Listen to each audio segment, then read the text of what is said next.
ಹರೀಶ್ ರಾಯ್ ಅದ್ಭುತವಾದಂಥ ನಟ. ಆದರೆ ಅವ್ರ ಕೊನೆಯ ದಿನಗಳಿದೆಯಲ್ಲ, ಎಲ್ರಿಗೂ ಕೂಡ ಕಣ್ಣಲ್ಲಿ ನೀರು ಬಂದುಬಿಡುತ್ತೆ. ಯಾಕೆಂದರೆ ಅವ್ರ ಬದುಕು ಕೂಡ ಅದೇ ರೀತಿಯಾಗಿತ್ತು. ಕೊನೆಯ ಕ್ಷಣಗಳಲ್ಲಿ ಅವರು ಅನೇಕ ನಟರನ್ನ ಹರಿಸಬೇಕಾಗಿ ಬಂತು.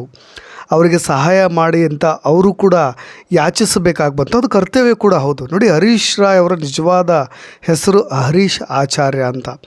ಅವ್ರ ಬದುಕಿನಲ್ಲಿ ಎಲ್ಲವೂ ಕೂಡ ಇತ್ತು. ಆರಂಭದಲ್ಲಿ ಉಡುಪಿಯಲ್ಲಿ ಚಿನ್ನದ ಅಂಗಡಿಯನ್ನು ಇಟ್ಕೊಂಡಿದ್ರು. ಮನೇಲಿ ಯಾವುದೇ ಸಮಸ್ಯೆ ಇರಲಿಲ್ಲ. ತಂದೆ ಜಮೀನ್ದಾರರಾಗಿದ್ದರು. ಆದರೂ ಕೂಡ ತಾಯಿಯ ಆರೈಕೆ ಇಲ್ಲದೆ ಬೆಳೆಯುವಂತಹ ಪರಿಸ್ಥಿತಿ ಅವರಿಗೆ ಆರಂಭದಲ್ಲಿ ಬಂದಿತ್ತು. 10ನೇ ತರಗತಿಯಲ್ಲಿ ಇದ್ದಾಗ ಏನೋ ಸಣ್ಣ ತಪ್ಪು ಮಾಡಿಬಿಡ್ತಾರೆ. ಶಿಕ್ಷಕರು ತಂದೆಯನ್ನು ಕರೆದುಕೊಂಡು ಬರಲಿಕ್ಕೆ ಹೇಳಿದಾಗ ಹೆದರಿ ಬಾಂಬೆಗೆ ಓಡಿ ಹೋಗಿಬಿಟ್ಟಿದ್ರಂತೆ. ಇದೇ ಹರೀಶ್ ರಾಯ್ ಅವರು. ಅವರೇ ಹಂಚ್ಕೊಂಡಿರ್ತಕ್ಕಂಥ ಮಾಹಿತಿ. 2 ವರ್ಷ ಅಲ್ಲೇ ಇಡ್ತಾರೆ. ನೀವು ಆವಾಗ ಅವ್ರನ್ನ ಫಿಟ್ನೆಸ್ಸನ್ನು ನೋಡಿಬಿಟ್ರೆ ಒಂದು ರೀತಿಯಾಗಿ ಈ ಅಂಡರ್ವರ್ಲ್ಡ್ ಡಾನ್ ಅನ್ನೋ ರೀತಿಯಾದಂಥ ಫಿಸಿಕ್ ಅವರಲ್ಲಿತ್ತು. ಬಾಂಬೆಯಲ್ಲೇ ಅವ್ರ ಮೇಲೆ 2 ಕೇಸ್ಗಳಿತ್ತಂತೆ.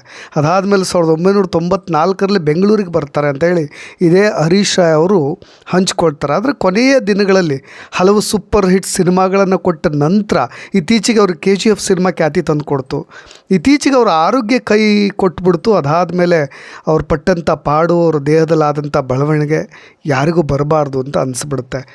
ಒಟ್ಟಾರೆಯಾಗಿ ಅವರು ಸದ್ಯ ಈಗ ನಮ್ಮೊಂದಿಗೆ ಇಲ್ಲದೇ ಇದ್ದರೂ ಅವರ ನೆನಪುಗಳು, ಅವ್ರ ಸಿನಿಮಾಗಳು ಮಾತ್ರ ಯಾವಾಗಲೂ ಹಾಗೆ ಉಳಿದುಕೊಳ್ಳಿ ಅಂತ ನಾವು ಹಾರೈಸೋಣ.